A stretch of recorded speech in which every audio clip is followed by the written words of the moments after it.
How much do you really know about your family's phone habits? In this social experiment, we investigated what would happen when mums, dads, and teenagers switched digital lives for the weekend. Would they understand each other's phone fixations? And would that bring them closer together? Both myself and expert psychologist Dr. Marta analysed their every move from here. And at the end, each family made a digital pledge for how they would use their phones going forward. And now, 3 weeks later, we're about to find out how they got on. This is the Great British Phone Switch. What happened next? It's very good to see all of you, and we are itching to find out how you've got on and indeed if your lives have changed since the social experiment. Right, let's get down to it. Now, as part of the experiment, we gave you all a smartwatch to wear. Remember that? Yes. And there was a reason for that, was there not, Dr. Marta? What was it all about? Yeah, we were monitoring your heart rate during some of the challenges and some of the times that you were using your smartphones, and we have some interesting findings. Go on. So when you were using social media, some of you, particularly Jessie, Michaela and Millie, had an increase in your heart rate of 40%. Wow. And that is important because there's obviously a link between our emotions and our physical well-being, but also when you're on social media, you get kind of that dopamine hit, and it's interesting to see that it's got a physical component to it. Wow, how do you feel about that? Did that surprise you? Yeah, definitely. Is there any clue as to why, in particular, those three? I mean, what does that tell us about them? Well, there's lots of things that might contribute to that. So excitement can be one of the things if you're watching things that are really exciting. But, you know, you can also get anxious online. You know, there's lots of any kind of strong emotion can increase your heart rate. And when it comes to you, Peter, you also had an increase in heart rate, but we're not sure if that's because you were having a great time gaming or if you were absolutely hating it. This is pants. I dread this moment. Boy. It's awful. Well, you got half an hour, basically, on this. Oh, this is poor. Were you hating it or There was loving nothing good about playing that game at all. And to be honest, so even the build-up prior to playing it was getting to me.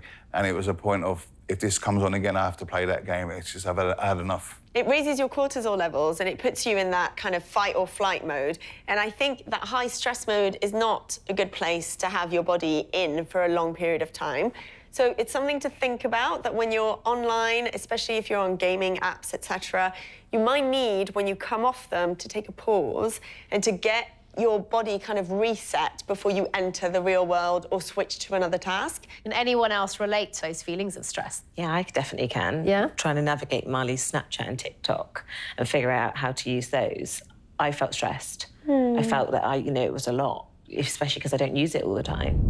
How do you find this enjoyable? I could say the same about this. This football video after football video. Just whatever. I can't even tell you what I'm watching. It just becomes so boring as well. Just like, it was funny for like 5 minutes, and then it was just like, all right, this is not going to be something that I'm going to enjoy for a sustained amount of time. How long would you sit on this for? What, TikTok? Yeah. I just lose track of time. Quite boring though, isn't it? Do you not think? Just sitting there for 45 minutes. Was that 45 minutes? I had a different feeling. I had so much fun with it, honestly. Oh my God. It was like not having to do with my emails, with deals, and, just had fun dancing along. I really enjoyed it. And I would ask her how to play with it, right? Right. So I kind of talk completely opposite to the other parents, funnily enough. TikTok. Oh, God, TikTok. no. Come on, Michaela. Oh, my God, no. Okay, no. Really interesting again, and this is why we have done this phone switch, because one size doesn't fit all. Yet in your case, Millie, you're like, actually, this was a great escapism for me. That's what I'm hearing. Peter and Archie, you have been on quite a journey throughout all of this. Do you feel like it's brought you and Archie closer together and understanding each other more? Totally. When we come into this whole experiment, I never understood the desire for Archie to have to be at a certain time playing a game. I never appreciated what it actually meant to him. There are plenty of games out there that we play together, and we have started doing that more since we've come out from the experiment. So what would you make of that, Dr. Marta? Are there any themes that we can take from this? Well, I think Going online is fun, it's engaging. But yeah, it can be stressful, it can be daunting, it can be risky. So if your child is into gaming, like Archie is, make sure you join them, play together, and then that means you can also teach them when something comes up. You can say to them, look, that's what I don't like, or that's the stuff that's a bit risky, don't touch that. But if you're not playing with your child, if you're not seeing the things they're seeing, you can't really safeguard them or protect them. Well, actually, listening to Peter makes me realize I need to do that more with my son, because he's into games and he's only 7. So it makes me realize that I need to maybe pay more attention to what he's playing. You can set parental controls on the phone, which can include things like time limits and, you know, switching certain apps off when you're like, enough. Some apps have controls, I would say, to protect kids. And lots of apps are working a bit harder to make it safer for young people, but they still have a lot of work to do. So whether it's gaming or it's things like social media, there's often ways that you can interact with people, but some of them can also become anonymous. So if you're having anonymous interactions, that can be really dangerous because it could be anyone. So it's much better to set parental controls to an age-appropriate level, which is about setting them so that only people that you know can interact with you, and that you're really mindful about opening those conversations with complete strangers. And would you say as well that anonymity is important when you're putting in usernames and things like that? I think especially as young people, you need to be really careful about your privacy settings and your security settings. You don't want to be found by just anybody, right? Like your date of birth, your name, your school, all those things are identifiers that mean that strangers can find out where you are. They can even find your location and kind of guess where you live. So it's much better to even use like a pseudonym or a nickname or something that kind of keeps you more private. What do you guys think to that? I mean, is that something that you guys do already? Do you... Yeah, you say, Michaela? I have like a nickname. You have a nickname? Yeah. Great. Yeah, I think the big takeaway for me as a clinical psychologist is that there's risk everywhere. So look at the app, research what's happening, what are the levels of protection, and then have a conversation with your kids about it. Yeah. I had no clue. Me too. You know, I mean, we're all navigating it, right? And I think this is the important thing, that we are all learning it and all being taught about it. We've got a mini challenge for you all, which is about myth busting some of the fears or concerns that parents have when children are on mobile phones. So have you got your paddles? Great. True or false? You are addicted to your phone without even realizing it. The real answer is false. One of the things that your phones are training you to do is to keep checking them compulsively, automatically, but it's not a true addiction. But you are being trained to have these compulsive habits. And that can affect things like your sleep, but also your kind of anxiety levels. So that's something to kind of be mindful and aware of. True or false, mobile phones cause cyberbullying. Oh, I like this. It's like 50-50. It's false because it's not your phones that do the cyberbullying, it's the people behind the phones. And one of the things that we know from research is that 90% of children who get cyberbullied are also bullied in the real world. So that's a really important piece of information as a parent, that bullying can happen. Next, true or false, nearly 500,000 children were scammed online in the past 12 months. Ooh. This was a bit of a trick. It's false because it's over. Ooh, wow. Did you know that, Peter? I guessed. And 20% encountered scams every day. Wow. That is a lot. And the most common types of scams experienced by young people are fake giveaways, phishing and fake websites, as well as online shopping scams, including fake ticket sales and so-called trust trades in gaming. Massive conversations we had with Archie. He's not gullible, but he would be led into believing there would be a lovely prize at the end of something or some sort of reward. The thing to remember is that young people's brains are not fully developed, so they are more impulsive naturally, and it is about kind of learning not to be clicking on all the buttons, but also coming to talk to you if they're downloading something or they're going to meet somebody, or, you know, having those conversations to protect them. True or false? Simply keeping your phone in your bedroom can cause sleep problems. Oh, Luke said false. So this one is true. We've got some research to show that even if you just put your phone on charge in your bedroom, it's likely to delay you falling asleep. But particularly young people are more vulnerable to this, and we think it's because developmentally their phase sleep is delayed, so they actually fall asleep a bit later than when they were younger, which is to do with their hormones. And their phones are so engaging that it can, even if they're in the room, it can keep their minds going. Love that, Dr. Marta. And you know what? Yeah, I even shocked myself with wavering around a few answers. How did you guys find that? Interesting? Surprising?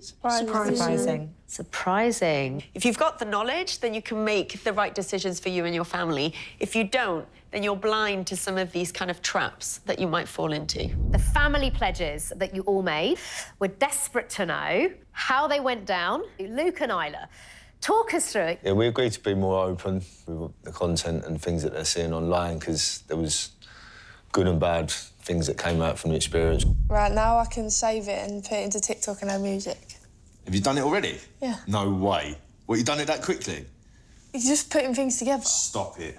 My dad's not ready for my digital world. Our main priority and our #1 goal in life is to ensure that our children are safe and protected. You're just going to be stubborn. Where did that even come from? When have I ever been stubborn? You haven't even tried it and you're just against it.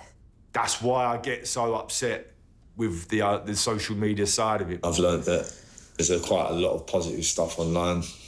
It ain't all negative and doom and gloom. And so it was more a case of us having a bit more of a mature conversation about what's actually going on. Because I just hit the panic button and think it's all bad and it's awful, horrific stuff that they're seeing. Where It wasn't always that. no. I love that you've been able to notice that sometimes that fear you have makes you want to shut everything off. And I think lots of parents will align with you and that really resonates. Isla, have you noticed yourself doing anything different that you wouldn't normally do? Yeah, I'd say I'm downstairs more, like with my family around, talking a bit more as well. That's making your dad happy. The fact that you can now have these open conversations together and you know what Isla's watching or your other daughters are watching, it makes you more aware, but also hopefully it's building trust between you as well. I mean, what are you guys thinking over here, Marley and Jessie? When you left us and with your pledge, what has life been like since you left the experiment? Well, one of our pledges was to be more curious about each other's phone usage. So we've definitely been asking more questions, whereas I would presume Marley was, doing something that was, mindless or was just, making him be absorbed into his phone and it didn't really serve a purpose. I don't understand why you use Snapchat. Because we all have it. Why? We have loads of groups on there. When I was a child, I didn't have a phone present in my upbringing. We were out playing and doing things that children should be doing. You're just doing a lot of nothing on your phone. And you'd say you're speaking to your friends. Now I can see that. So I think it's probably taught me patience. It was just nice to understand him more. And actually, it was only a small percentage of time that he was going on socials to sort of, as a bit of an outlet, really, weren't you, that you'd scroll, but actually he was using them to communicate with his friends more. So, Marley, tell us, how's it been working for you? I feel like we've been more conscious that we shouldn't pick up our phones for just random stuff. You guys used to fall in your scroll hole, didn't you? Yes. That one of the ways that you've both pulled out of that is by sharing what you're doing on your screen, so it's no longer invisible to each other. Yeah. I don't know if you've noticed this, that when you name what you're about to do on your phone, it also makes you aware, conscious. Okay. Just saying it out loud, oh, by the way, I'm doing X, Y, Z, or being curious with each other. Yeah. It might make you go, I don't need to be doing this right now. Peter and Archie, it's been a little while since you created your family pledge. Bring us up to speed. And I think when we spoke about this coming home, it opened both our eyes up to the experiment we had and where we're going to take something good from it. I mean, even your homework, I just thought everything with AI was kind of going in the wrong direction. But obviously, I learned there was a lot of good to take from AI, providing it was used and understood. I think AI really scares me how it's being used. It helps me out really quickly, so I get time to do what I want. How can I ensure my child isn't using AI to cheat on homework or exams? Monitor use and study habits to ensure they're engaging with the content. Roundabouts, which are common in the UK, can be particularly confusing since you must give way to traffic coming from the right rather than the left. How much of that have you taken on board going forward? Not a lot, really. How do you use it now, Archie? I use it to research things, so, instead of getting the answer straight away, I'm actually learning something from it. I love that you've learnt so much from this experiment with your screen stacking, like learning what helps you focus or what distracts you, but also the fact that you're communicating and discussing and talking about the pros and cons of using technology is so important. Because it's that awareness that's going to allow you as parents to protect your kids. So it's brilliant. There they are. Come on, girls. Millie and Michaela, we're desperate to hear from you. What happened when you left us? Because, you know, there was a bit of friction at times, but when you came into the experiment, you know, you hate your mum's emails. Someone sent me an email. You need to finish your email and then you come and dance with me then. Come on, focus. My mum's always on her emails. Hello? Emails? Gone? Me? Here? You become blind, right? The complications that I need to deal with, I just need to pick up the phone. There's no other way around it. I'm writing it. You're the one distracting. All right, then. I'll go and read. I'll do like you do. I'll go read a book. Though we had the conversation, so it's really tough because I still work a lot. But even my clients, they've commented, but Millie, you don't pick up your phone so often anymore. Unless I know there's an emergency and, you know, there's a case that's falling through or whatever. You've definitely put, like, a boundary between your home life and your office life. Well done for implementing that. How do you feel personally? Oh, it feels great. It's like it connects us more, and I think they don't fight as much as well because everybody gets attention. What's it like for you, Michaela? I think that we spend more time together. Great. She comes to my office now, which is great. I come in, invade her workspace. Do you send emails? No.